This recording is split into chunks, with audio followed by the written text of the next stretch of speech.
I'm Eric Roberts, and this is a legend of the Traveling TARDIS.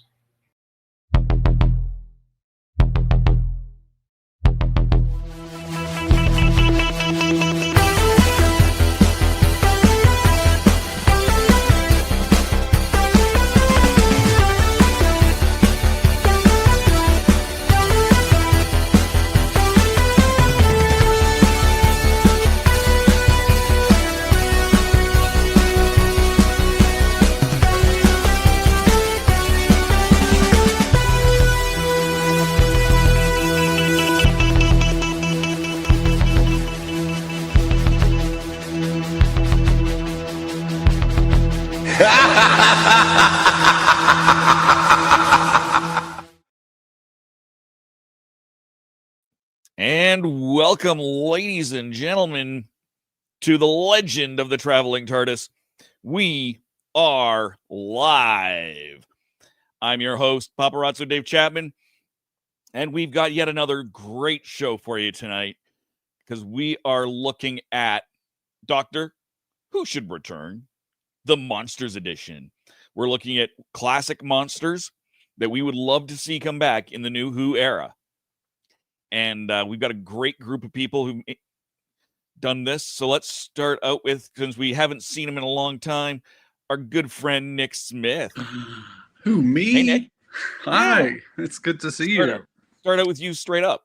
Live from Western New York in the house by the cemetery. The only monsters around here are the deer in the backyard eating the hosta. Oh, those deer. Protecting you from the zombies. It's true. The zombies have got to get through them to get to me. Thank you, dear. There you go. And I got to say, I was at the Nickel City Comic Con about a week ago. Ooh. And it's in Buffalo. And our dear friend Eric Roberts was there. And he sends his best wishes. He's hale and hearty and healthy.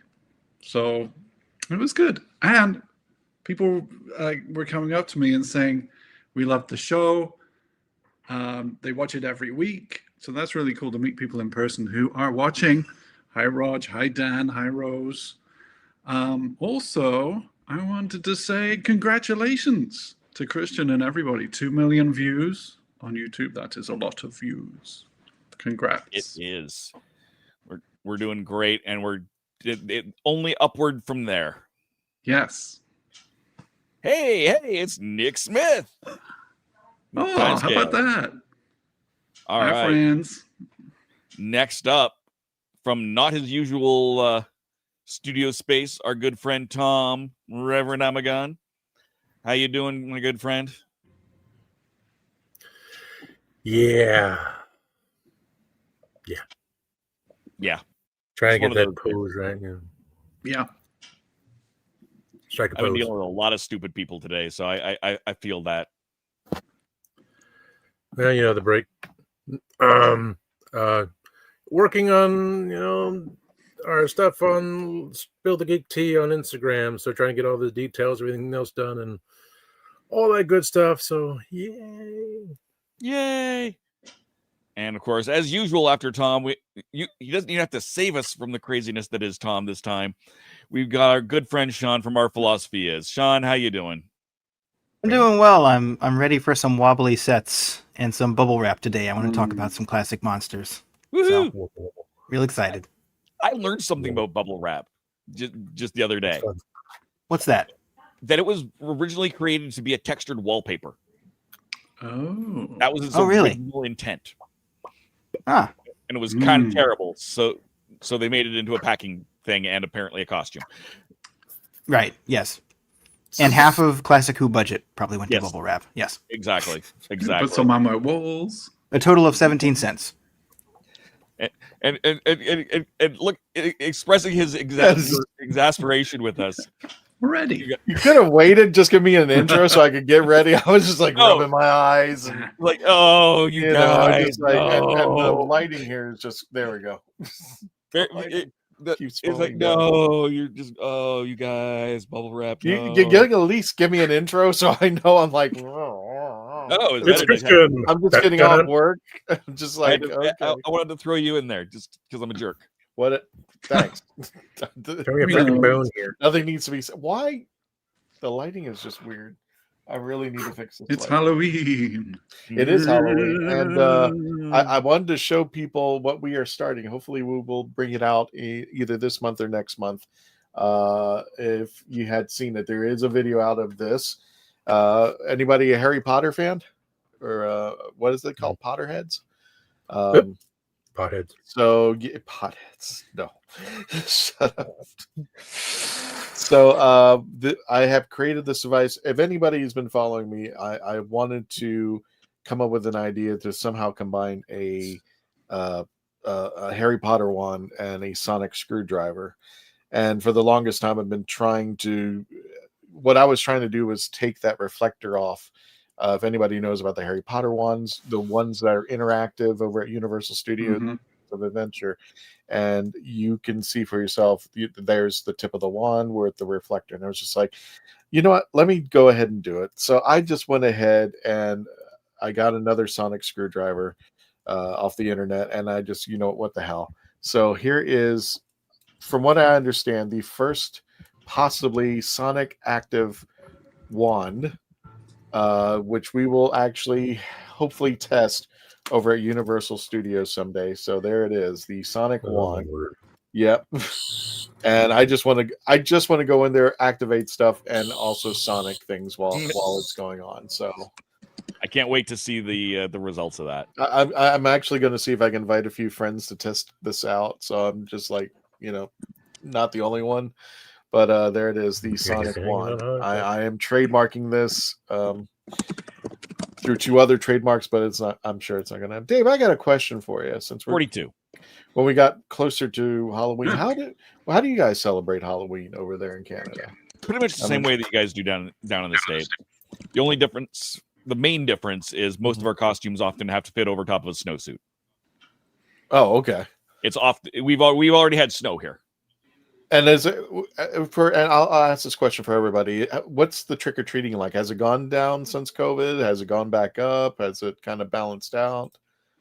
I've seen some people in my neighborhood doing it. Of course, I don't really hand out candy because I'm in an apartment complex, so I guess I don't have the best judge of that. But I know that we had a downtown event, and there was just a crap ton of people trick or treating down there. It was kind of like the city put it on, so I think it's up pretty high. Yeah. I wanted to say too, with Dave being in Canada, it's not fair. You guys have an advantage because you guys have R.L. Stein.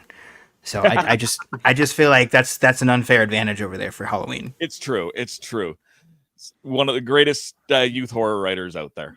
He came down to Northwest Florida last year, I think it was, and he was mobbed. You couldn't even see him for all the people.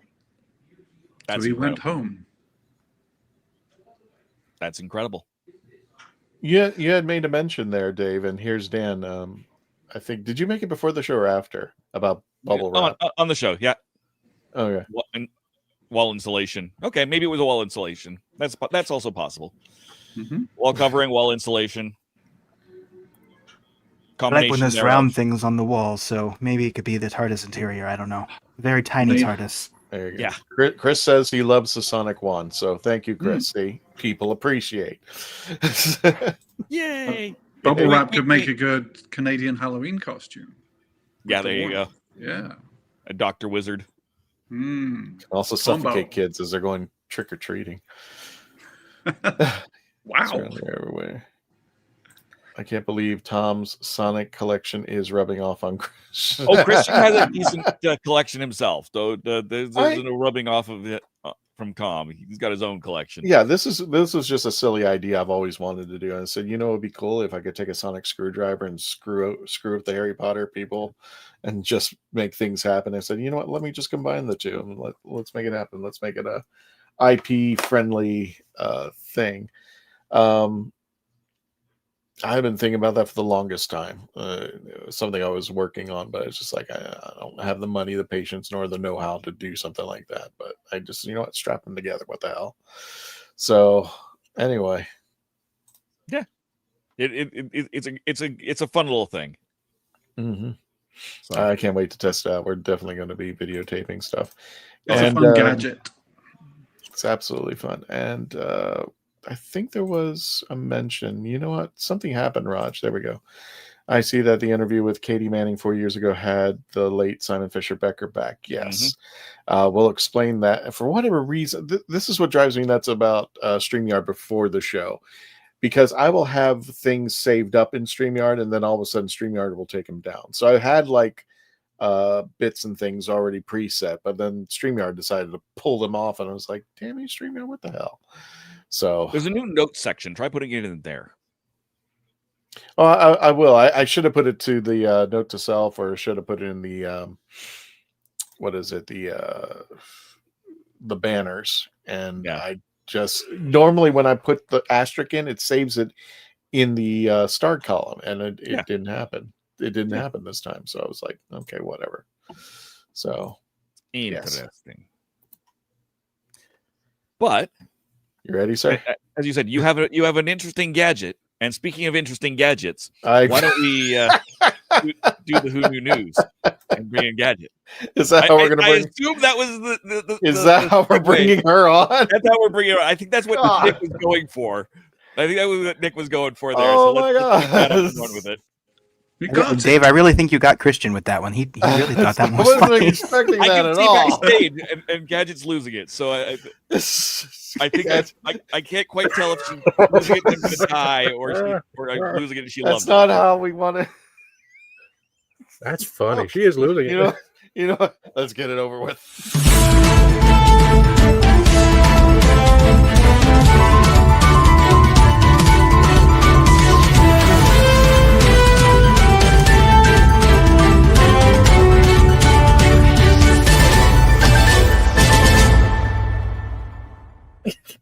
I think I really needed that. Interesting gadgets. No, I mean, guys, look at me. I'm a mess. I'm everything because part of this is because of what happened this week and everything. So do you want birthdays first, or do you want to know what happened and everything? Because it has to do with an ice pack.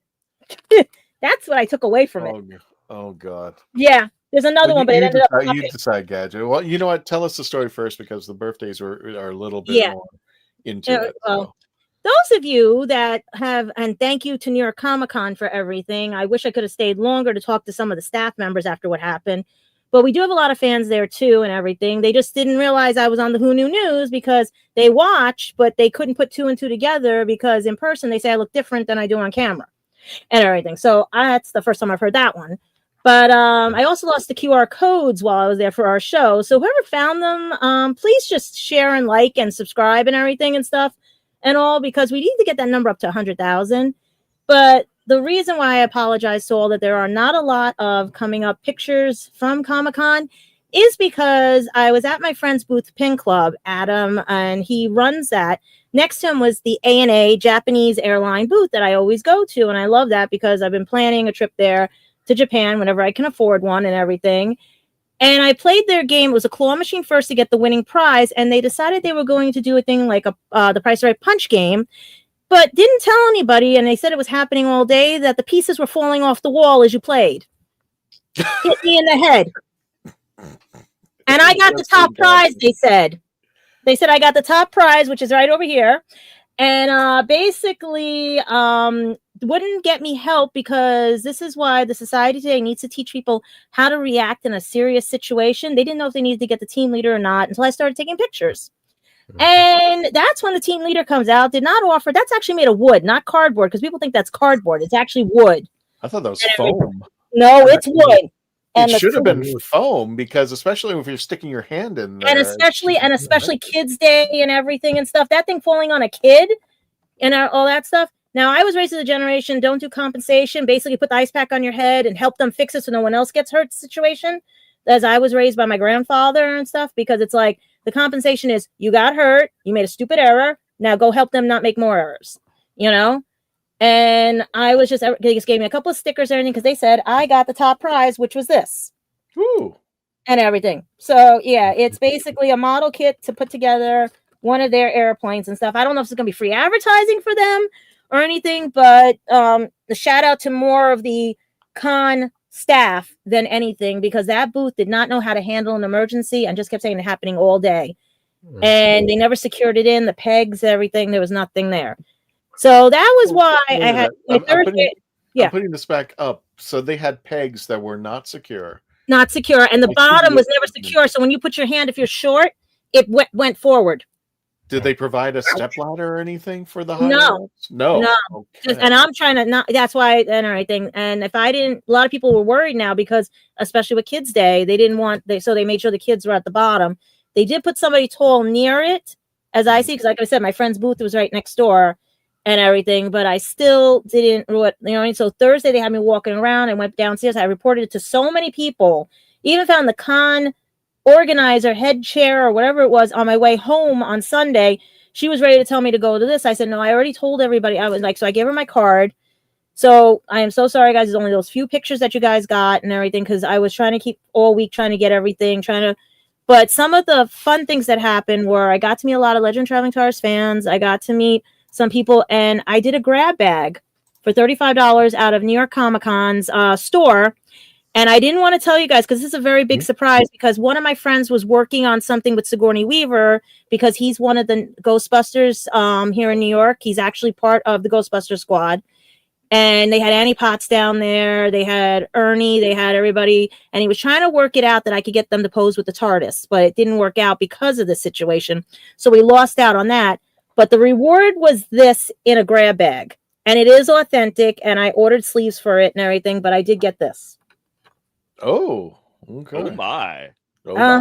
Exactly. He was there autographing, and I got the luck of the draw. Someone else got him in his samurai uniform right after me, and then everybody else got Laura Bailey and all the others, Lauren Bailey and all the other ones that were signing. Because what New York Comic Con does is they have them sign extras for the store, and you get a mystery thing and stuff. So I got lucky that I got a mystery one on the last day, and that was George's. So it's funny how we've been trying to get a picture with him, and I got an autograph. That is cool. Yeah. And also that was New York Comic Con's craziness. But a shout out to the whole team, a shout out to the Citadel, shout out to basically the staff and everything, the crew. They had last minute things to do because I found out a lot of people had quit. A lot of people there was so much going on that it reminded me of the Comic Cons before the ADA got put in, before all the other stuff got put in at that con, when my friend Lance was running it and had asked me, what do we do to fix it? Otherwise, I survived, and I took away an ice pack. Oh, I hope you feel better. I'm so sorry. Yeah, it got me right here, and I wear hair extensions, so you can see there's two right there. So the rest of them had to come out and everything because it cracked the clips. You were talking about prizes, and I was actually cleaning house earlier in the week, and lo and behold, my dad gave me all of his record collection. I forgot when I was a kid that I had this one. I still have it to this day, and I was just like, oh my god, I still have this, and it's not all scratched up. So if anybody remembers back, I think it was in the 80s, the Time Lords. Yeah, it was the 80s. It was the 80s, yeah. It was the 80s, and I think the Time Lords were originally called KLF, if I'm not mistaken. Yes. They were KLF, and they put out this song, Doctor in the TARDIS, which is based upon a certain glittery guy that nobody names anymore because they want nothing to do with him. No. But there it is. Hi, I'm Ford Time Lord. I'm a car, and I've made a record. So that is the album featuring the Doctor Who theme, and there was like 3 or 4 versions of the song on there. I always like the instrumental long version one to me because I love playing that, and it's just cool. But I'm surprised I still had that, and I was very happy to see it. So there you go. Christian, when you took out that vinyl record, I was really hoping that was going to be Doctor in Distress. Not going to lie. No, that's fine. I heard Doctor in Distress. I'm not a big fan with that song. I have it on my player. I have it on my player. It's kind of a meme, so I was totally kidding. That's really cool. I mean, I think everybody has heard Doctor in Distress. It's one of those things. Everyone's always saying that it's a bad song. I don't think it's a bad song, but it's a meme. I was playing on the meme. I'll let you guys get back to the news. I just had to throw this. No worries. Gadget, did you want to talk more about the cosplayers? Yes. I found I think it was 2 doctors I found, some other cool characters and everything. They all knew, like I said, they all know us. And the problem is, this is what I've been arguing about with New York Comic Con. They didn't offer me content creator. They didn't offer me press. They didn't offer me any of those type. And it has to do with a lot of times who's picking and choosing. And it seems everybody knows us there, but I mean, I would have had more of an advantage as a content creator going in and out of places so I could get better shots. But like I said, because getting hit in the head and everything, I was only able to get to see a few people and stuff. And a lot of people were hesitant on Sunday. I usually get the kids posing, but this batch was like, no, and everything. But however, there was a cute one. I didn't get her picture because I asked her mom. She said, no, I don't want a picture. But she was dressed as No Face. And I had to feed No Face. So I gave her $1. She was just too, the cheeks, she was just too cute. So I was like, I had to give No Face $1, you know, and everything. If you know your law from Hayao Miyazaki and everything with No Face. And it was just one of those. But this girl said she did all the rhinestones herself on the cosplay, and it took her a while, but she was the hit of like at the after part when everybody was out there and stuff. And she said she was being held in with a wing and a prayer. I'm sorry, I'm staring at this picture a little bit too lovingly. So I bet am I gonna? No, she's actually pretty good because everybody kept asking her how she did this and everything, and made it very tasteful and not, you know. Most of the time, you get people just being very slutty there. It's New York. They were, and the one thing I do have a complaint about, and I have New York more often. Well, you would love these cons. Basically, when you're walking the convention floor, do not have 4 strollers lining up or 4 double strollers lining up and yell at me about my little wagon. Also, people walk the way they drive. Okay. They will stop dead in the middle.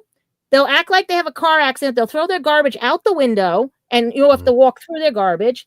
Also, they just brake wherever they walk. They drive on the sidewalk because if you're going this way down, and I'm going, people, we drive on the right here in America, and everything. Like literally, like it just they don't care, and then they get mad at you for trying to cross a corner and everything and stuff. But the best shout out I do have to give and I almost cried on this one. Bubblegum Kids. I want you guys to subscribe to them. I want you to order from them and everything. They're on Facebook. They're on Instagram. They donated 40 lollipops for my Halloween after I bought 40 on Sunday. Like because they had given me a very nice discount for the kids to give out for kids who have allergies or can't have chocolate or anything like that, or the babies. And then when I was leaving, they gave me another 40. So they are the best. They have a customer for life, and they should be praised. So this is when you have good people, you know what I mean? And stuff. So everybody, please go subscribe to them, buy from their site and everything. They are the best. Oliver was the guy that helped me out. He was so sweet and everything.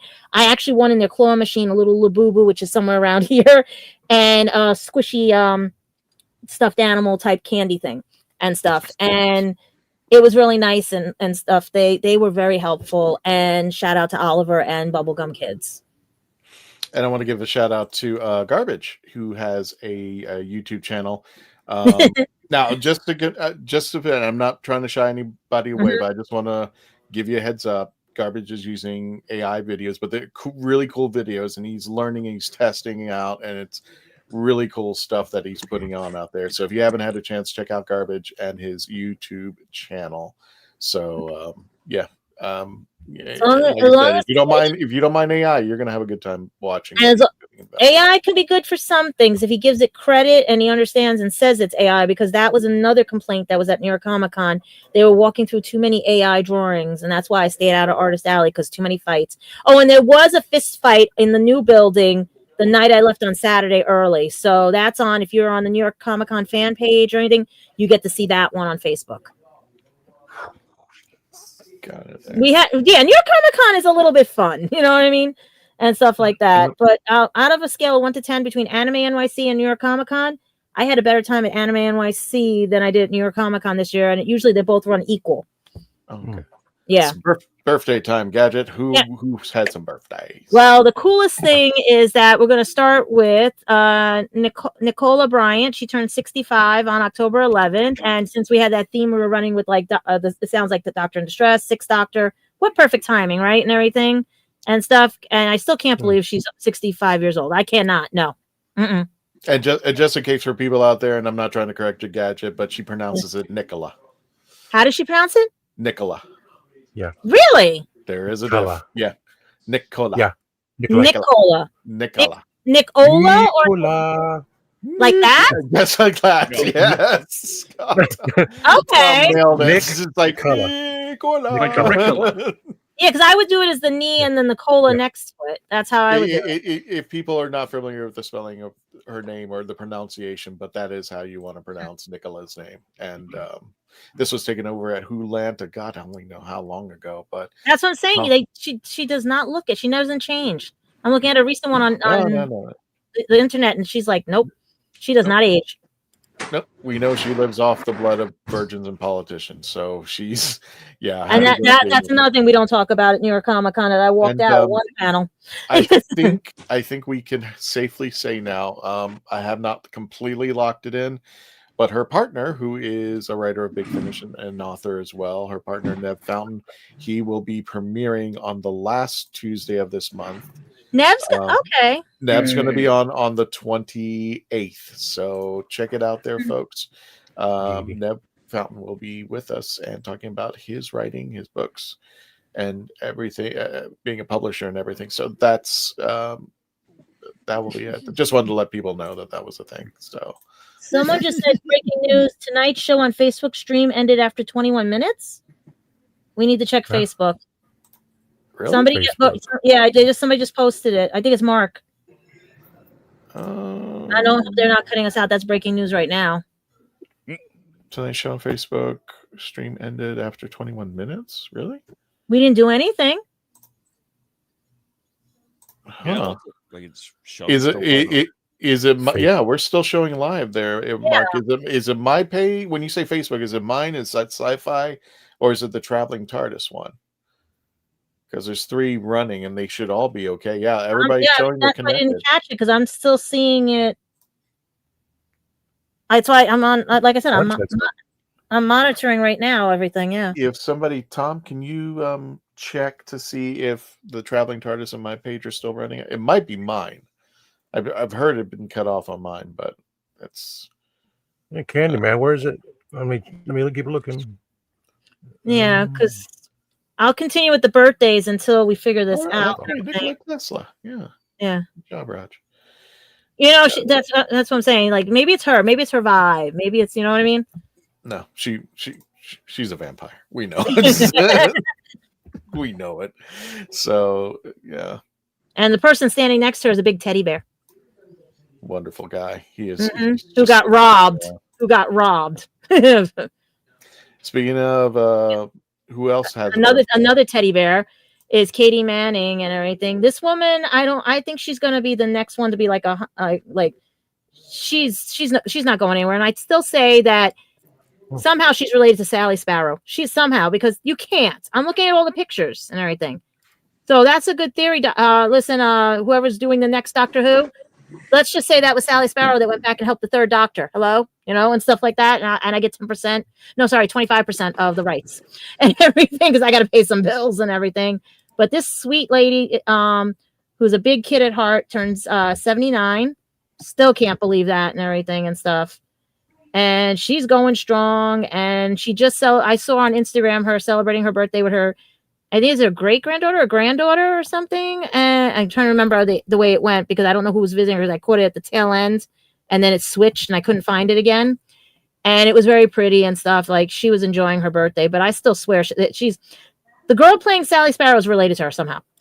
I swear they or the same spirit or whatever. But guys, to revive Who, let's do that. Let's do a story where we find out that it was Sally Sparrow that went back and see it and helped the Doctor. Okay. But here we have coming up tomorrow is our own Ncuti Gatwa, who will be turning 33. And like I said, he's another one that does not look his age and everything. He looks like a big kid in his 20s and everything. And we're hoping that maybe the same way like they did to the other Doctor did dirty, they did him dirty too, because he could have had a 3rd season and it's just, we don't know, because that's going to lead into other things with like the Land and the Sea, because that's still on hiatus and all. I would love to see Ncuti come into the Land and the Sea to figure if maybe that's why it's on hold or anything. That way we can bring the Doctor back that way, but who knows and everything. And I just keep saying, let them wake up like it's a fever dream. Like just, oh no, it was all a dream. It was all a dream. You know? But happy birthday to all 3 of our Doctor Who alumni and doctors. But here's something coming up really cool and stuff. I heard hell froze over. It seems that Murray Gold came out of the woodwork with something for our Whovians and everything. It seems that he dropped a new CD and everything. Did anybody guess what it is? Oh, somebody's happy to... I hear screaming. Anybody? Not that though. I'm surprised Christian's not killing anybody. It turns out that he dropped down season 10 after waiting so long due to wonderful problems of unmastered tracks, scheduling, and leaked music that was unauthorized by prior official releases. Frick is the delete button. Hey, we're hoping for that season, but that's going to probably be another year in hell or another 10 years in hell. And it'll be another 8 years because it was 8 years since. But it's so crazy that it took them this long to get season 10, all because the tracks that were unmastered, his schedule, the leaked music, you name it. It was so hard to even get this one out and everything. But everyone was thinking it was Dugadoo. Everyone was thinking it was finally, you know. But we might see Dugadoo when 2030, 2040. What do you think? Dugadoo was on Spotify for a while and then it was gone. I think they did that just for Christian. I want still in my brain. Knew better. I want the troll song.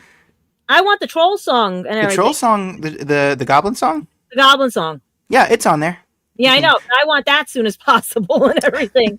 Because that's like I said, we won't see that for a while. We're only on season 10. Imagine you got 11, 12, yeah. Well, no, 11, 12, 13 have all been come out. Yeah. All the ones. But they said they're remastered. They're going to remaster them again. Oh, so we're going to get a remaster. I can't imagine that they would bother. They came out in full, proper, proper editions. They were. Sega Nakanola was very good about getting his music out very quickly. Gadget, can I say something about season 10 for just a second? Is that okay? Mm-hmm. Yes. I hope, Murray Gold, if you are listening, it's become very common nowadays to brick wall the sound and music and add a lot of dynamic compression and chop off the treble. Season 10 soundtrack is immaculate. Back then, the soundtracks were much more... It's hard to explain, but the sound waves could breathe a lot more. It didn't sound so crunched together. Murray Gold, if you're listening, please release the soundtrack as it originally aired in the show. Please don't put any modern doohickeys and bells and whistles on it. I know that people have their own ideas about the record industry, but I just think it should sound as immaculate as it did when it came out. That's what I think. As a producer myself. Okay. You ruined Candyman speakers. No. I crack soundboards. I don't ruin speakers. Yeah, that song did. Okay. Also, we have an update on Alex Kingston. She's doing fine. Good. And bringing awareness to ovarian and womb cancer and everything. That it's uterine cancer, because it's time doctors start listening and stop dismissing women on things and stuff. Because right now she's enjoying life, and how do I put this? Bringing out her inner Meryl Streep in her last quick step with her partner on, I can never pronounce the way the show is, Strictly Come Dancing, because say that 10 times fast. And she's doing well, and everyone's wishing her well and thanking her for bringing this awareness, because it's about time. She lived with this for a whole year in 2024, and I wish she had come out at that time, because her fans said we would have embraced her. We would have thanked her even more, because maybe with her behind it, now there's going to be more research and everything to help out everyone who has uterine cancer, or they call it womb cancer. Now, can you just give a little synopsis of what happened, just in case people, because I know there's some people who didn't know. Yeah, she basically was on Strictly Come Dancing, because remember I have the other version of the show here. And she, everyone's saying because of her the physicalness from the dancing, she hemorrhaged on stage and everything, but kept on. And they rushed her because she had a hysterectomy in 2024, and this is sometimes what happens after a while. Your body starts changing again, and it just started. I don't know if it was her cycle or anything they said, but basically she just hemorrhaged. She's all better now, but she's going to be a little more mindful of everything.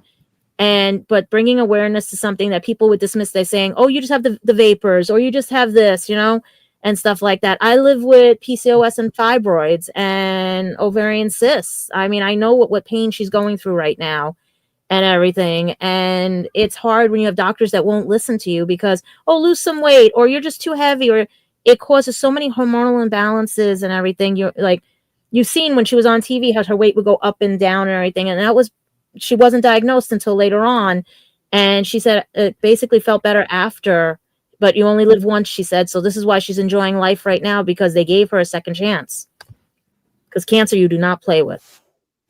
Husband is Voldemort.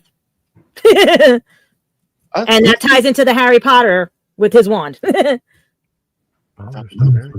Alex, I'm sure. I know they're divorced. Just that I like to say they're still married. Oh, okay. Yeah. But, Alex, for some odd reason, you are listening to our show or watching it. We know. I want to be polite with that because you guys were. Yeah. Well, we want to wish you the very best. Yes. And hopefully Agreed. things work out in the end. So we love you very much. And we're actually running long on the Screw News. Yeah, I am so sorry. But this is the first time we've had Who Knew News actually this long in a long time. Well, everyone wanted to say something because there were no news for like 53 years, and then suddenly there was a bunch of. Even Dave has something because he found out more information than I did on the news on this one, because I heard it came from New York.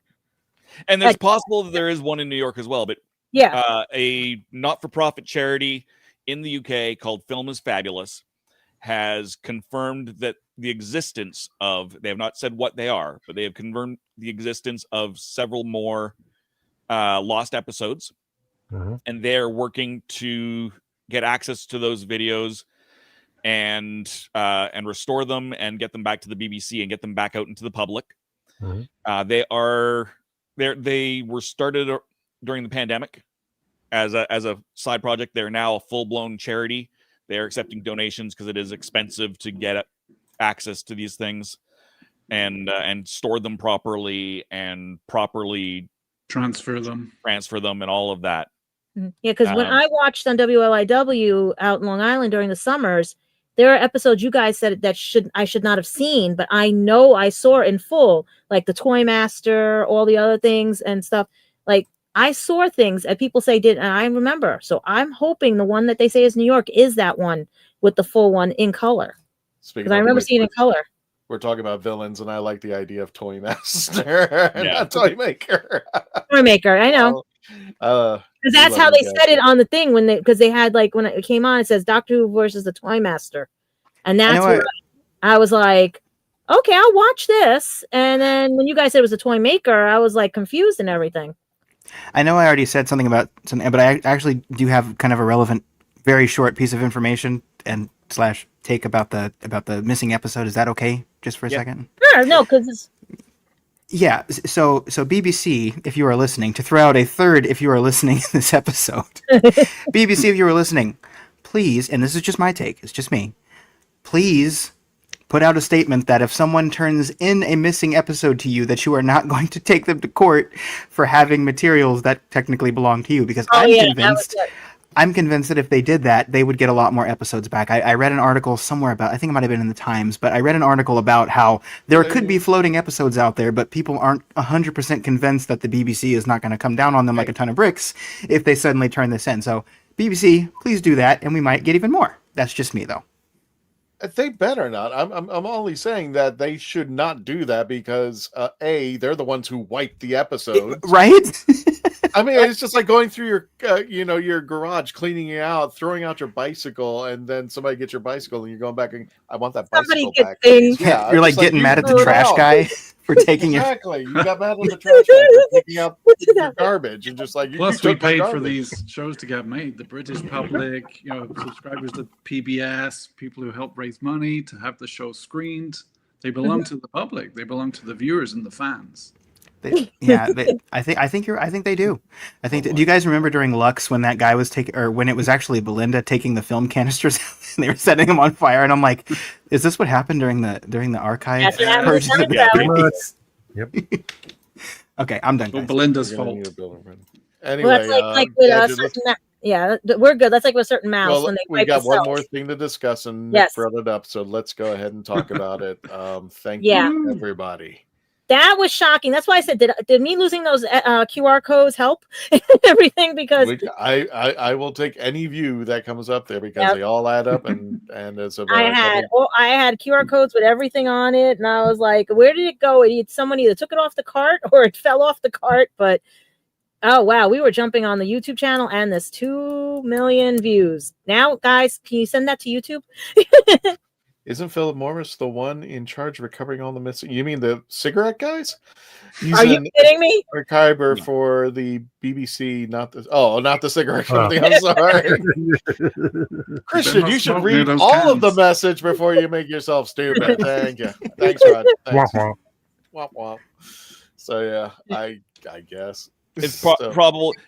Film is Fabulous is not associated with the BBC. They are an independent organization. They don't just do Doctor Who. Their goal is to find and preserve lost or very rare pieces of film and television across the board. There's a lot of lost episodes from the Avengers. For example, they're looking for those. They're looking at all of these shows, this whole era where they lost all these episodes. They're trying to recover these things and lost films as well, because there's so many films in the last 125 years that we know existed but have been lost to time. Yep, silent movies all the way up Silent to movies, into the 90s. There's stuff I worked on which is lost, in the 1990s. So it's a full-time job looking for that stuff. Me, I'm always on the hunt, like in dollar stores, dumpsters, everything. Because in New York, dumpster diving is legal. You can dumpster dive. You can't get in trouble for it. So I look for anybody throwing out old VHS, old phonograph, like anything that they just LPs, everything and stuff, because this is history, and people are throwing away history. All right. Yep. So I think that's all the news. Yep. So yes, it is. Let's wrap up the news. The 2 million views. The news on the views. Thank you for the 2 million. Exactly. Thank you so much, everybody, for watching us, and hopefully we're going to make that goal eventually. So yeah, we need it on YouTube. We do. We definitely got to wrap up the Who Knew News. So hang on tight, folks. Let's go ahead and wrap her up.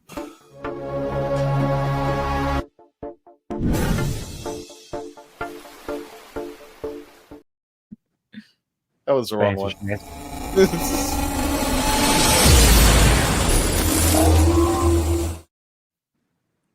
I would love to see that in a full screen version of that. I would. I would. That was to replace the one I just did. So I just hadn't had a chance to make the full screen. So excellent, love it. Yeah. Let's go on commercial break because we are way behind. Way back. And we'll be back with more fun stuff and the classic monsters you want to see. Monsters. Come back when we return.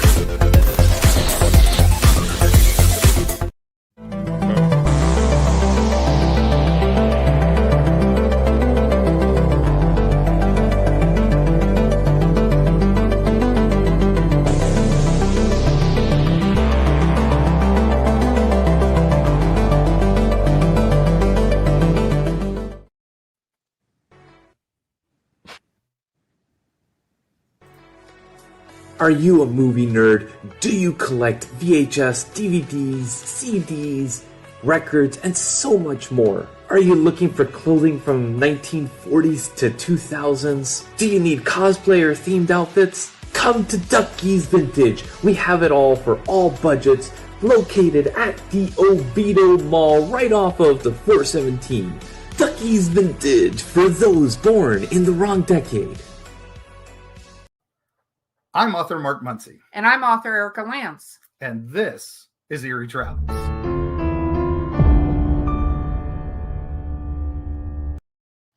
Greetings, travelers. Join us as we travel through folklore, myths, monsters, legends, and dark history. Now, we'll be your guide to the spooky side of reality as we discuss cryptids, paranormal, and all things preternatural. Sometimes we find the truth is way scarier than fiction. We're on twice a week on your favorite podcast platforms, including iTunes, Spotify, Amazon, and YouTube.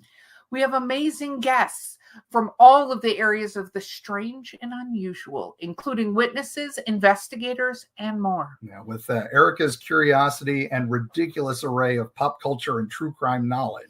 And Mark's decades of experience diving into folklore and the legends with the truth that's behind them. Yeah, so join us, travelers, as we take you to the edge of reality, and we'll see you on the other side.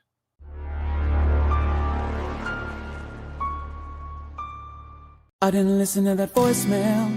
I'll tear open that letter you sent. Don't you tell your friends I want you back. I gotta leave you now unread, because you've already said those words that switch my heart to dead from loving you.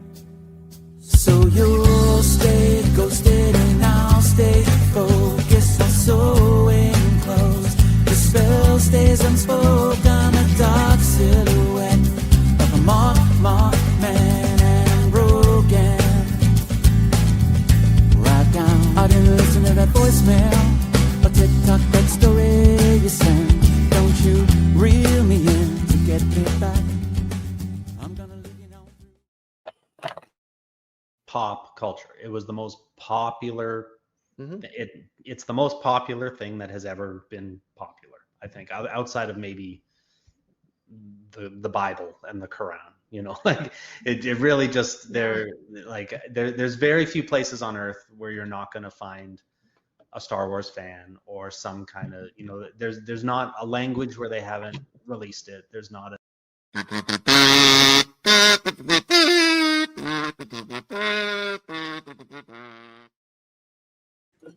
Hey, everybody. So I'm super excited. Yesterday, October 13th, Horses on Film went live.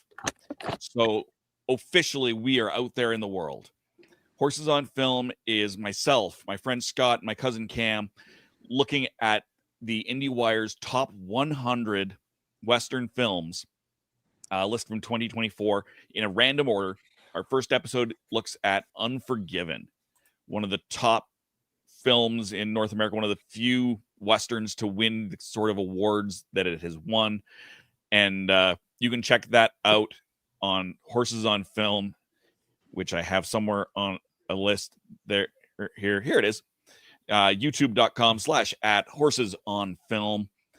Go check it out. Like, subscribe, all those things you do on YouTube.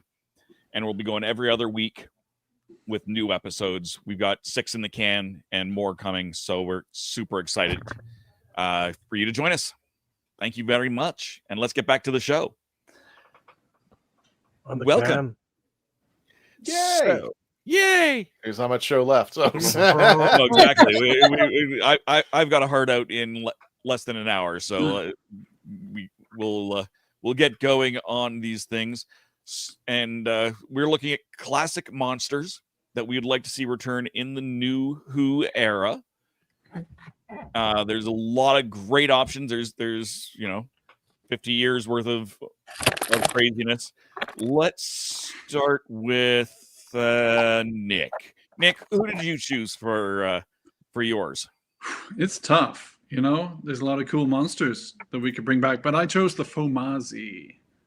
Talk about bug-eyed monsters. No, you know what? Everybody's gonna have to explain, especially our friends with NuWHO. They're just like, okay. And also where they came from. The youngling in here. That's it. That's all I'm gonna say. No, so the Fomazi were in the Leisure Hive back around 1980. Oh, there they are. What the hell is that? Oh, okay. I stepped on that yesterday. That's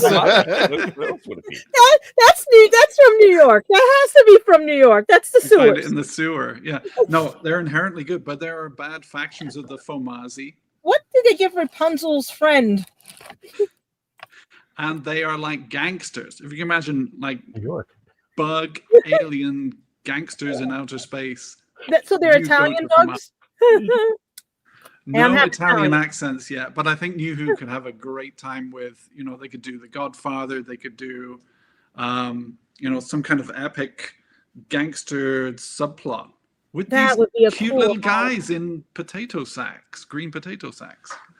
I love the way that some of I was going to say cheesy, but some of the monsters that look like guys in rubber suits have been reinvented for NuWHO. So I'd love to see what could be done with the Famazi. And they did have really good elements. Their eyes could be roving around all weirdly and things like that. But yeah, they have a complex culture which could be delved into. And Famazi is an anagram of mafiosi. So you can play around with that as well. The audience kind of knows that they're gangsters, but they're actually horrible monsters as well. I want to see those Famazi back. Yeah, also, they are in the Leisure Hive. It's the story that made me a fan. I swear it's from New York. I swear I saw it down in Manhattan at New York. This is like, damn. How did I miss this? Was that at a convention, or was that in the subways? On the regular subway, yes. Was he busking? Was he playing a tune? Or yes, this is just like, it's like Pascal on acid. It's pretty inventive for 45 years ago. Mm-hmm. And you notice you can see through the mesh the person's face. The one thing is that they're in a brightly lit space. It is the Leisure Hive. It's not a dark, creepy subway. So it would be cool to see them in the shadows. Now that would be something to scare the kids for Halloween. Yeah, just turning up at the door, trick or treat. And like, boop. Or here in New York, it's like, come in, welcome, have a seat. Sit next to the pizza rack. Famazi sounds like a cosplay item that you need to assemble things together. So there's also probably some foam in their costume. So it's there you go. Famazi.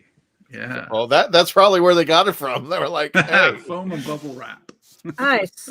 You ever see Asian dessert? Famazi. Which one what episode was this from? The Leisure Hive. Which doctor? Fourth. This is the fourth. So my babysitter, she said to me one day, did you see Doctor Who last night? He just got his arms and legs pulled off. And I'm like, oh my God, I have to watch this show. See, PBS robbed me. PBS robbed me. I got to see from 5 through whatever, 5, 6, and 7. And occasionally the movie versions of 4, like the certain episodes. But I would have loved to see this episode. You were robbed of the gangster lizards. Mm-hmm. Oh, she got enough gangster lizards up there. Yeah, we forget about it down here. Yeah, I'm by Arthur Avenue. I live by Arthur Avenue. I could have totally imagined the 12th Doctor in a heist story. That would be interesting. Yes. Oh, yeah. The eyebrows versus the bug eyes. And IDW comic. IDW comic. Oh, God. I don't want to see the Doctor fighting bug-eyed monsters. So there we go. Let's get the buggiest of all bug eyes. The buggiest of all bug eyes. Well, there goes the bug eyes. So, Dave, who's next? Next up, Sean. What did you pick? I picked the. Now hold on, Christian. These are called the gel guards. Did I get that right? That is the official. And trust me, I had to look that up. I'm so sorry. I'm so sorry. I gave you homework. Oh no! What does they sound like? This was fun homework. It sounds like a razor protector. What do the gel guards sound like? Yeah, razor. I don't remember if they made a sound. I think they just. They did. They did. They make these sounds. And would it be vain to admit that I practiced this a little bit? They make these noises like. Wait, Sean. Are you sure you're not talking about New York? Wait a minute, Sean. Do that again. There we go. Okay. Yeah, now we got their picture up there. So perfect. Now, you guys, I'm glad I picked this. Now, I will tell you why in just a second. I was going to say there was another monster from Classic Who that's actually from my favorite Classic Who story, full stop, that I almost picked. And I was going to say, if I have time after I'm done and everyone else is gone, I can tell you why I didn't pick that one. But if we have time, is doing a lot of weightlifting now. So maybe I'll just talk about these guys. So these guys are from the Three Doctors. And if I recall correctly, they're sort of the muscle men of Omega. These guys show up and kind of just start moving people around. They obviously don't have a lot of form to them. They don't really speak coherently. They're kind of spouting gibberish. And I think they're interesting because Omega exists in an antimatter world, and there's a pull between matter and antimatter, and they're kind of caught up in the mix. And the reason I picked these guys is because they were in a great story, and they were interesting, but I think they were a little bit underutilized because of, number one, budgetary reasons, and number two, because they didn't really return again. So I think if we bring back Omega, then we could use these guys. Now, speaking about Omega, I'm okay with basically retconning and pretending that he didn't appear in the reality war, because I don't think anyone who was not already a classic Who fan specifically of Omega's character, they probably don't even remember that he was in the episode or that his name was Omega.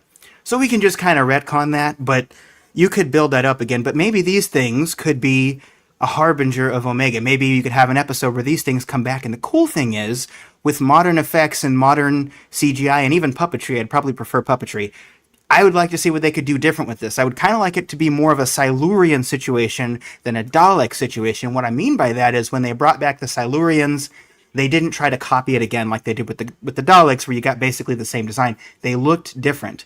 Maybe they could be made of, since they're caught between the pool of matter and antimatter, maybe they could be made of whatever they're near. So maybe they could be made of grass and like gophers and cats and pieces of cars, and they're just like coming out of nothing and making those noises and grabbing people. And then later, they say, the Doctor can say Omega's back, and he's the original Time Lord that sacrificed himself, and he has the potential to be more of a big bad than even the Master. So they could bring these guys back. I'd be really interested to see what a very creative writer could do with those guys and bring them in and sort of use them to reintroduce Omega, rather than sort of dropping Omega like, it's Omega, and none of the new fans know who he is, right? So, I mean, I loved the Reality War, didn't like that part of it. It's same criticism I had with bringing back Sutek, right? You kind of have to introduce it a little bit, and these guys could be a way to kind of pull that intrigue a little bit and then bring Omega back. You don't have to turn that's every enemy into a dog. Really. Even though Sutek was technically a dog, I was just like, okay, we really don't. He was Scooby-Doo. What do you expect? He was a very good boy, and I think I saw the 50% Doctor Who podcast make the joke, like he was a very good boy and they took him on a walk through the time vortex. That's about these creatures, Sean. That's like that line from Ghostbusters. Somebody blows their nose and you want to keep it. I remember from that. We want our monsters to be scary, right? I think these gel guards, they could be like the Chuck Russell 1980s Blob movie. Yeah, they could. It looks like a Eating lipoma. people and creeping up on you. Oh, let's not do an Absorbaloff though. It looks like a Talk about lipoma. loving monsters. Sorry, Gadget. What'd you say it looks like? A lipoma. Oh, I don't know what that is. We don't talk about Bruno. It's a growth that people have inside. Dr. Pimple Popper. Oh, okay. Well, I'm ready to let the next person go. So whoever's next after me. Right, on that note. Yeah, we're done here. Yeah. Well, let's just go to Tom. Tom, save us from... I would have said nicely a fritter, an apple fritter because the shape of it. Peach cobbler. And No. Then again, we went from the Three Doctors to Arc of Infinity, and he didn't even use them again. He went very reptilian with this character. Why am I? Oh, unplug. Are you laying down? Yeah. Bad. My broken foot. Yeah. Nice. Chilling. Oh, I'm sorry. The whole thing. Gotcha. You need to wrap him in bubble wrap. Yes. Tell us what you picked, Tom. Goes on the blow. The Bird. The dudes that were in black. The sort of Cybers Power outfits Rangers. back in the first Doctor's era. The Keys of Marinus. Thank you, sir. Keys of Marinus. Whoa. Nick knows everything. Of course. Oh, they do look. It's like a Teletubby Power Ranger. Look, you got the triangle, and you got the. Say hello. Pretty much. Because it was a Sixth Doctor story in Doctor Who magazine where they decided, well, let's bring the characters back, but have them be transformed into Cybermen. So I always remembered that as customs, and I had the World Shapers, right? It was yes, a good sir. plot twist. Again, Nick knows everything because he's a writer. Keep up the rap. Yeah. And so with that, I had a friend in the UK actually make me those figures I wanted of the Voord transforming into Cybermen. So that's because I was thinking about it earlier, and then everything that came about, I was like, well, and I was only in the back of my mind, what am I going to pick? So this was on my mind. It was also a last second thing because the way they are was never brought back. And for Doctor Who magazine, it said, well, we're going to do this concept because that's what they do. Just trying to bring out a story. Oh, now I got Teletubbies on the brain. No AI. I like that one. No AI. Now, for anybody, what kind of monsters were they like? Were they evil? Were they neutral? Were they good? Were they just... I want to ask Nick that question. They were bad guys. They were totally bad guys. Yeah. They were up to no good. Because they were being transformed into Cybermen in the comic strip. I said, there had to be bad guys in there. And it was very unique because I had, like I said, both these figures made. One was straight from the figure that came from Character Options, and then he just completely 3D printed this one to become a Cyberman. So once it pops up, see how interesting they are and how the concept. So I'm basing it on that they became, well, anything and everyone can become a Cyberman, especially the Borg. That's how they stole the idea on Next Generation, but we don't talk about stuff like that. That one's resistance is useless. Resistance is futile. Hello, people. Anyway, I've come to the line. I always use this line when I'm at panels. I mentioned that if you want to cosplay anything, any monster between the 60s and the 80s, go to Office Depot. That's in there. Wrap yourself in aluminum foil. Tell me I'm wrong about this. No. So there we go. So there we go. I had him made this one just to repaint and added bits and pieces for the Cyberman. You know, somebody should cosplay that at Comic-Con because that's crazy. I don't see those. And this one from the World Shapers, the complete transformation into a Cyberman. Wow. The other ones are sitting in the hallway on the display with next to my Masters of the Universe. WHOuniverse Con. Did I say that? Yes, I did. Yeah. So, Reverend, if the Voord were brought back, would you want the World Shaper story to be done as they've done Star Beast, or would you like to see something else? I would like to see World Shapers because it was just that random search engine for I like Cybermen. I would like to see more of these created by Character Options. And that came out. So I never got the magazine. So yes, if Star Beast can be done that way and everything's being transformed into something else, yes, let's bring them out. Let's turn them into Cybermen. Cybermen have taken over another population. And therefore, we have this. It's the uniqueness of resistance is futile. You're going to bring it back. You have to bring back Catherine Tate too. Oh, there was a Janeway there, and she actually looked good. Yeah. Mm-hmm. So that's a fun choice, Tom. Definitely fun, and I want to read that storyline because I like Cyberman. Gadget, what did you pick? I picked two of them, but my problem is I don't know how to pronounce them because I thought one was a stingray until I saw it was a tapeworm, and the other one I called a teddy bear because it reminded me of the one from Masters of the Universe with the one eye thingy and the horn and stuff. You mean this guy? Yeah, like that's the one I picked. Okay. I thought it was a teddy bear at first and everything. You know, one of those science fiction teddy bears. You see those in the stories. They have horns. They have whatever. I believe that's pronounced Agador. Agadors. Agador. Agador. Beast of Agador. Agador. Shut it. No. You got to do the Pertwee song. What was it, Nick? It was Oh, it goes. Yeah, I was going to ask you guys that because I was watching that and I couldn't understand what. And then he said something about he's talking to them and everything. Because I only Venusian. Yeah, the Venusian lullaby. Yeah. Coglita Partha Minin Klatch Harun Harun Harun. Damn. Yeah. That was very good. Yeah. Thank you. Because I was laughing at like when I was a kid, I was like, oh, it's a teddy bear, and I only saw parts of it on PBS. Because remember, it was only like 2 episodes I got to see of it. Because remember, they're the half-hour ones. And then I'm trying to watch it on Tubi, and you know why I had a hard time with it. But I just thought it was a very unique animal, that it wasn't basically bad, it wasn't good, it was just, I would love to see it done today, like maybe like this horn be like whatever they could do with it, or make it more fluffy, or and stuff like that. But he would be a good to come across with Shooty, or even Tenon. Like he already deals with fuzzy things that run around with big eyes. Yeah, back to Peladon. It's so crazy that I had a reason to sing that song on this podcast. Because I learned those words. There's always going to be a reason to sing something. I saw this as a kid, and I'm like, I want a pet. I'm like little, because when the reruns aired on WLIW, I'm like this 5-year-old, 6-year-old, like trying to figure out, oh, this is a nice show and everything. And I'm like, oh, there's a fuzzy monster. It's a bear. And they go, yeah, sweetie, it's a bear. It's a bear. Now go watch. I learned that song earlier this year, and I learned all the lyrics and everything. And I was showing some of my friends, so it's kind of crazy. I gotta get you a hobby, dude. My hobby is Doctor Who. That's why I'm here. Yeah, I'm so sorry. No, don't worry. Fair enough. I'm just like, yeah, but like I said, those 2 that I picked, because you said pick 2.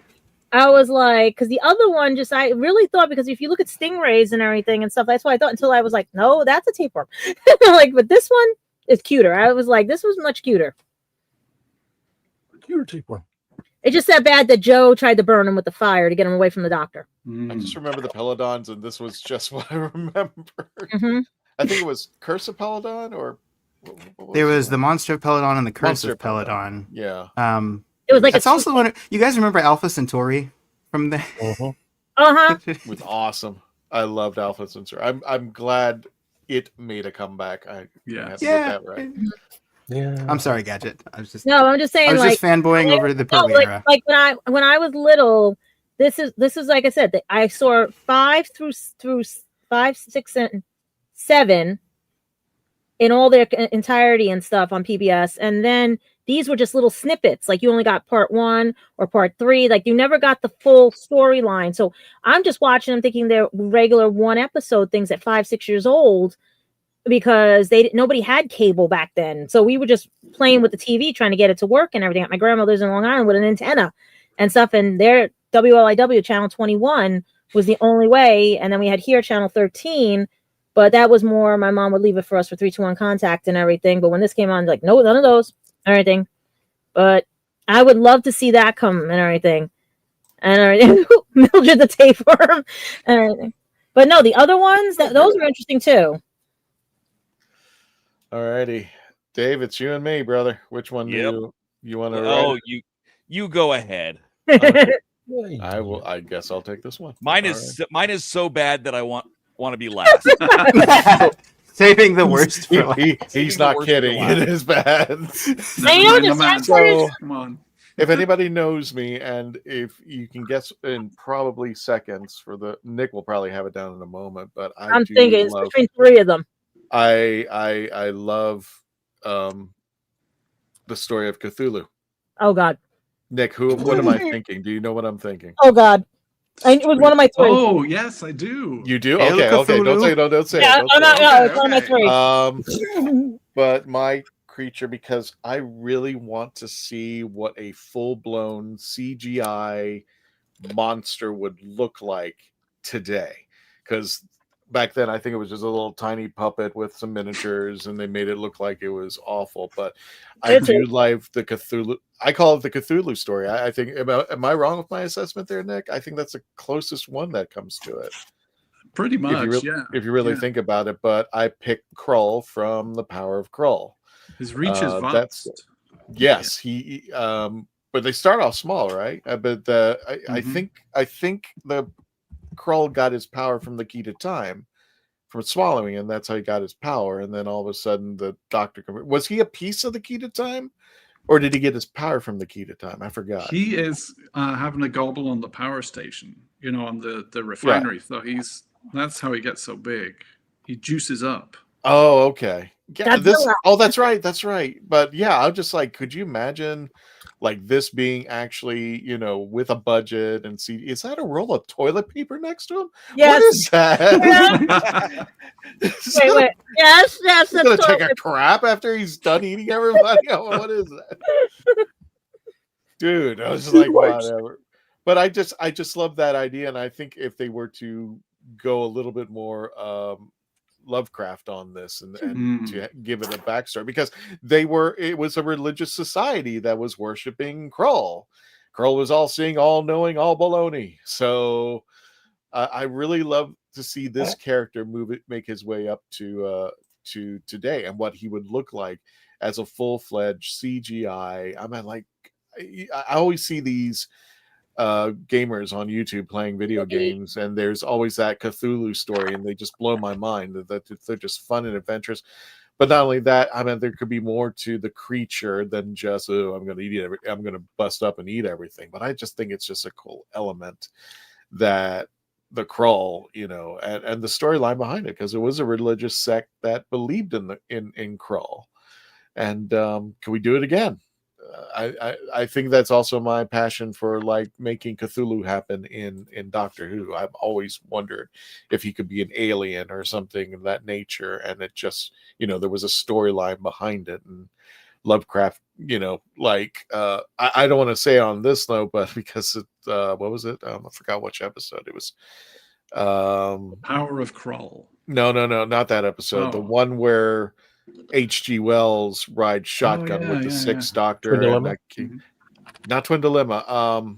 But you're on the right page. It's you mean God, I can't remember the Time Lash. Yeah, Time Lash. Time Lash. Maybe Lovecraft rides shotgun with the Doctor and then sees something like this and goes, "Oh, okay, now I'm going to write a story about this," because he was a little twisted. And I think it would work well too, Christian, because it is cosmic horror. Lovecraft writing the Call of Cthulhu. I think it would work really well. I mean, I would love to see a showdown between Cthulhu, but in this particular case, he took him down with the. And just don't let him near an Italian great grandmother. They'll turn him into calamari. So I like calamari. Calamari. That's the way to defeat the monster. Yes, Yeah. right. Yeah. Make him into salad. So I just, so that was my choice. Make sure you put a rock on the thing and never let it get around your arm. So that leaves me. Oh boy. Drum roll, please. Yes, drum roll, please. The most deservedly maligned character or monster in Doctor Who. I would even add underrated. Yeah. Also underrated. Also very much underrated. Very underrated. But deservedly maligned because it was basically a green horse costume. Like those two people. You and horses. Those two people horse costumes that don't actually exist. No, you and horses, yeah. Imagine that with a lizard head, a paper mache lizard head. Yeah, Nick already knows what it is. Nick already knows what it is. You've got. It better not be what I think it is. The Merca. I wanted that picture right there. I wanted that picture right there. It's Kermit. Plug your bug eyes in. No. I use him. I knew him as Kermit when I watched this episode. Wait, which episode is this from? Warriors of the Deep. Oh no! I looked at that. Oh man, Dave, why? I want redemption for the Merca. Dave, I'm sorry about my delayed reaction to this. I wanted to be sure before I unloaded on you for making this. No, I'm just kidding. But I love the Silurians. I love the Sea Devils. This is Kermit. This is Kermit that got Mad Piggy's dead type of thing. I'm gonna avenge her death. I'm sorry, David. I'm gonna let you make your case. I had a delayed reaction, but go ahead. I'm so sorry. As long as the paint is dry. Oh yeah, it's objectively the worst costume ever in Doctor Who. I will accept that criticism, but that's why I want redemption for the Merca. We've seen the Silurians come back looking so good, and we've seen the Sea Devils come back. I thought we were getting away from frogs. looking great. Arguably, I know a lot of people don't like karate kicking the Merca. Yeah, that's how you stop them. Yeah, but the Merca was a genetically engineered sea monster that the Sea Devils controlled, almost like a pet, and it kind of just shuffles along and isn't particularly dangerous, but it's supposed to be this horrible warmongering, destructive thing. I want to see this in modern. There was when the Sea Devils came back for Jodie, there was a big sea monster, and a lot of people said, "Oh, was that the Merca?" No, it was not. Oh. It was a separate beast. So I want to see the Merca come back, and I don't want it to be a giant. I can see bigger. I can even see a Loch Ness monster gimmick with the Merca, but I would love to see a vaguely the same size, a 10-foot tall lizard thing with seaweed tentacle beard come through. This is when you wrong a frog. Dave, I respect that. I respect the heck out of that, because I would like to see a redemption, because Warriors of the Deep is the only story I was watching in the 5th Doctor's run, right? Yes. Yeah. That I like. There's 2 stories, right? There is the Highlanders and Warriors of the Deep. Those are the only 2 Doctor Who stories I've ever gotten stuck on, because I could not bring myself to finish the things. And I think the episode I got stuck on was the one where they introduced this guy as the cliffhanger. I think it was like a year before I went back to I said, I thought it was Kermit the Frog when I first saw it. I was like, what did they do to Kermit? I'm sorry. I love Dalek Lives Matters. I remember my grandpa coughing up stuff like that. Yep. They really tried. They put weed. They gave him a weed beard, and they draped stuff on him.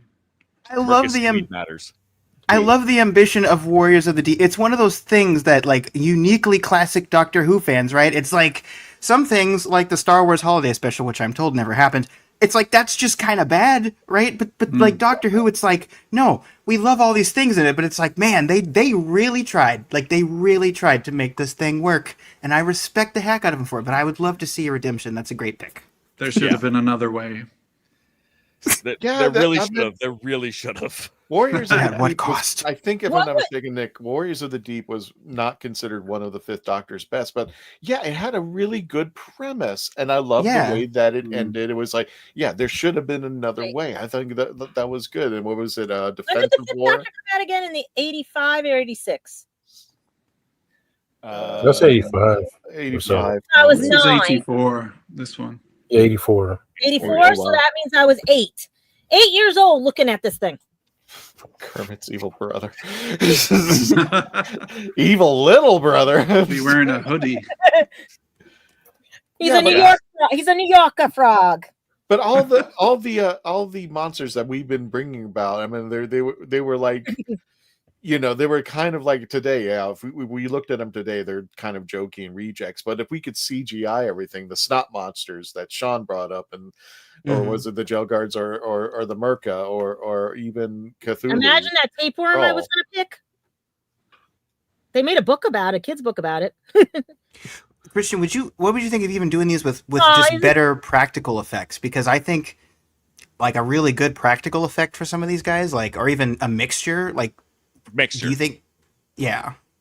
I think if they did mixtures similar to what they did with the new Sea Devil design, I think would work really well. I wouldn't want a fully CGI version. I didn't like the Sea Devils as much. I didn't like that they had, they what I call weeping angeled them, which means they gave them a little bit more power than I think they should have.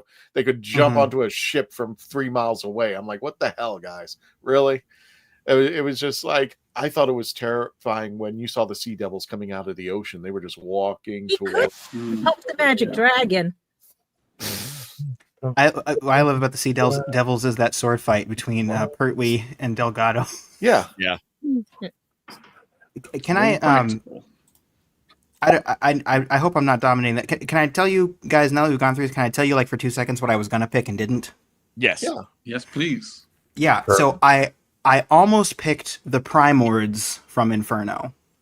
Okay. They are these werewolf-looking things that are made from lava. Like, well, they're not made from lava, but like these lava monsters. Made because from the floor? No, they're like goo. It's like this green goo that turns you into this werewolf thing. But the reason I didn't pick it was because it makes you hairy. Yeah, it does. Exactly.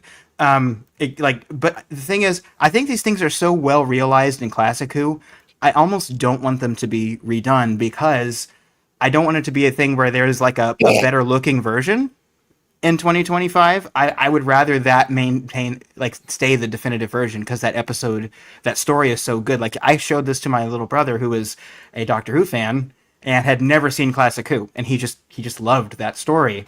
And so I think, like, sometimes you just need to leave well enough alone.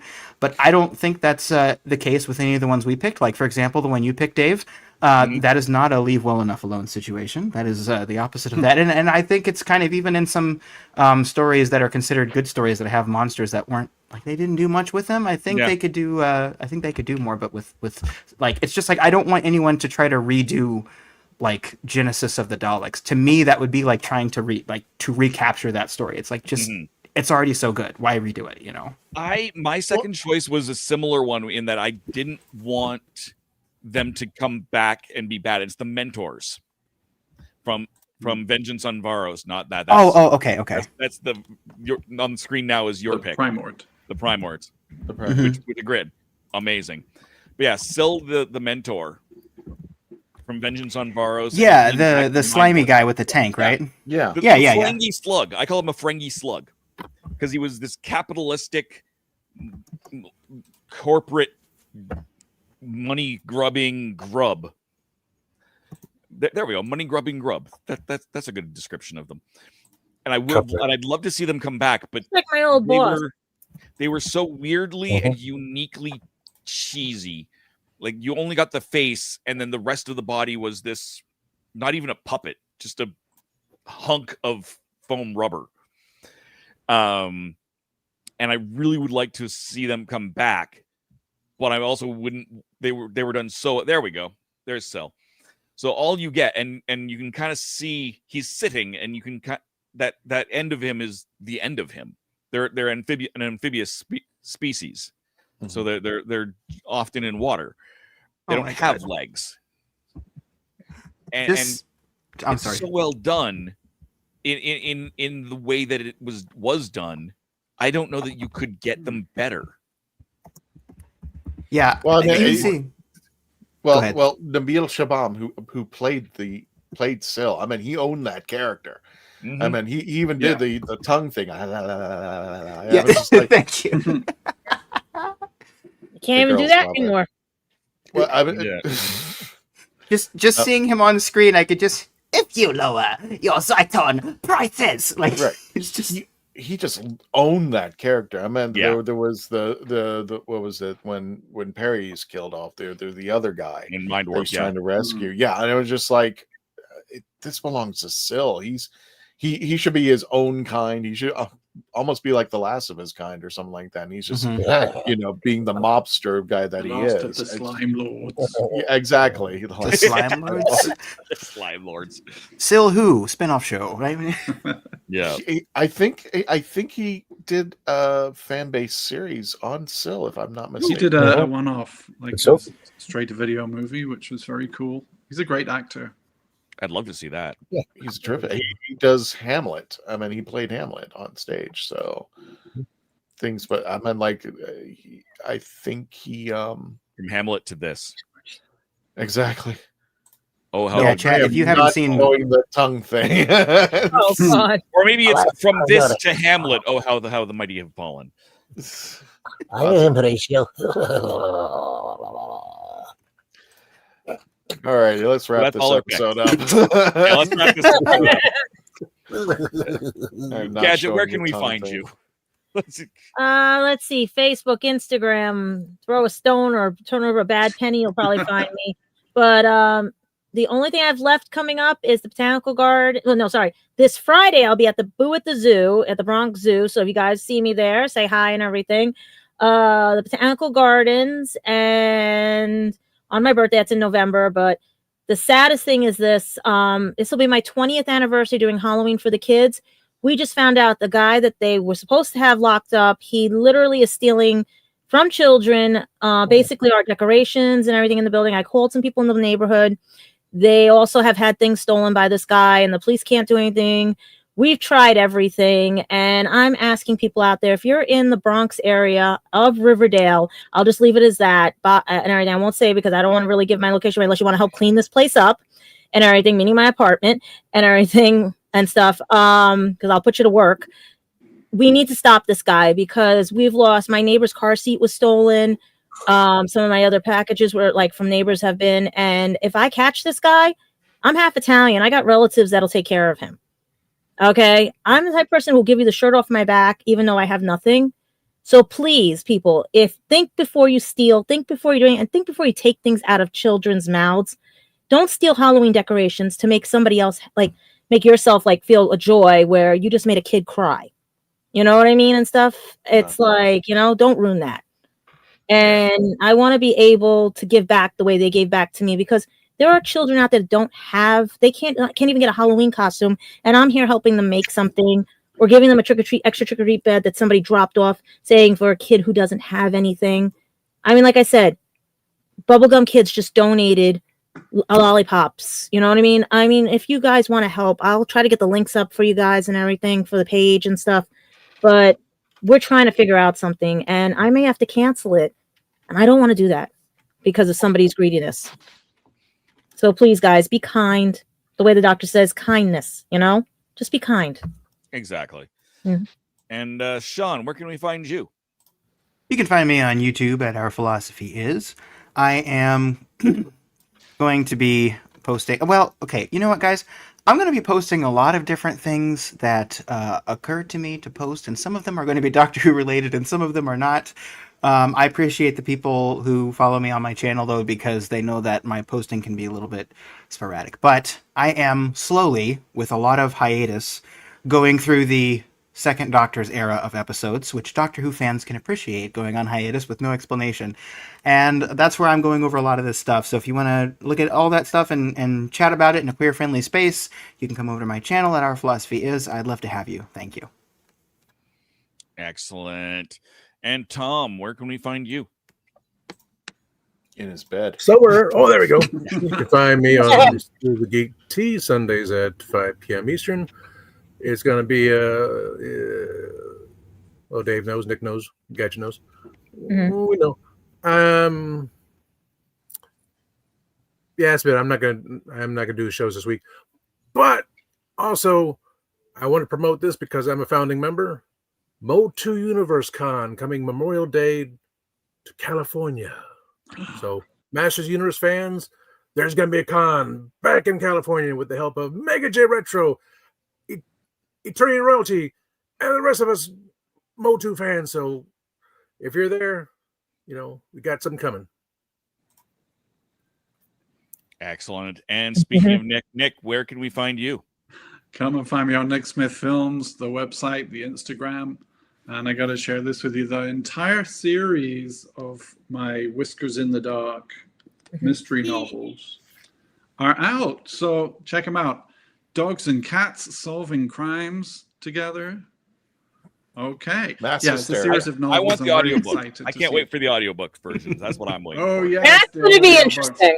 Where all the cats talk like this. Yes, meow. Meow. Perfect, right? Excellent. And you can find me most Sundays. You won't find me there for the next week or two, but Spill the Geek T at Spill the Geek T1. You can find me Mondays on Horses on Film, youtube.com/@horsesonfilm. The first Thursday of every month, Happiness Patrol, youtube.com/@Happiness Patrol Show. And Sean, I specifically want you to tune into the December episode. Oakley I won't say why, but if we're talking about Star Wars stuff. Oh, it's not the Merca special. It is the Star Wars Merca special. That's correct. Yes. Right. First Thursday of that's the Merca. In between all of those, randomly as I have time, you can find me youtube.com/theradhole, DOTCA, That's the rathole.ca, but YouTube doesn't like URLs in their URLs. Which never made sense. Kristen, where can we find you and the Traveling TARDIS? In my house, apparently. So this coming November, make sure you get your tickets now. MakersFairOrlando.com. It's the 13th annual Makers Fair located at the Central Florida Fairgrounds. If you like robots, and they will be fighting robots. Speaking of fighting robots, the Daleks of Florida will be there. Get your pictures out there. Get your tickets now. Again, November 8th and 9th at the Central Florida Fairgrounds. Don't forget, all this time up until October 31st, we will be showing the best of Halloween Horror Nights, Halloween pictures of the Traveling TARDIS. There's a lot more to upload and to come. You're going to see videos almost on a daily basis. I'm posting them as fast as I can, especially from Halloween Horror Nights. I wish we could go back out there, but my pass has expired. So, but there's more pictures coming. So, and as always, be safe out there for Halloween, folks. Please take care of yourselves. Check the bags for candy, and just have a good time. Next week, we're going to have our cosplay panel. A bunch of cosplayers that you may know offhand. They're going to be coming in here for a special Halloween special to talk costumes, cosplay, and everything you want to know about cosplay. We got these people coming out over here. So thank you again, everybody, for joining us. Thank you so much. Don't forget to say goodnight to Simon on the way out. And I think that's a wrap for this week. We're going to see you next week for our special cosplay panel. Thank you so much, folks. And don't forget Nev Fountain at the end of the month, talking about his books, Big Finish, and whatever else he wants to talk about out there. So everybody, don't forget to say goodnight to Simon on the way out. Thank you so much for joining us. And Tony, take us out.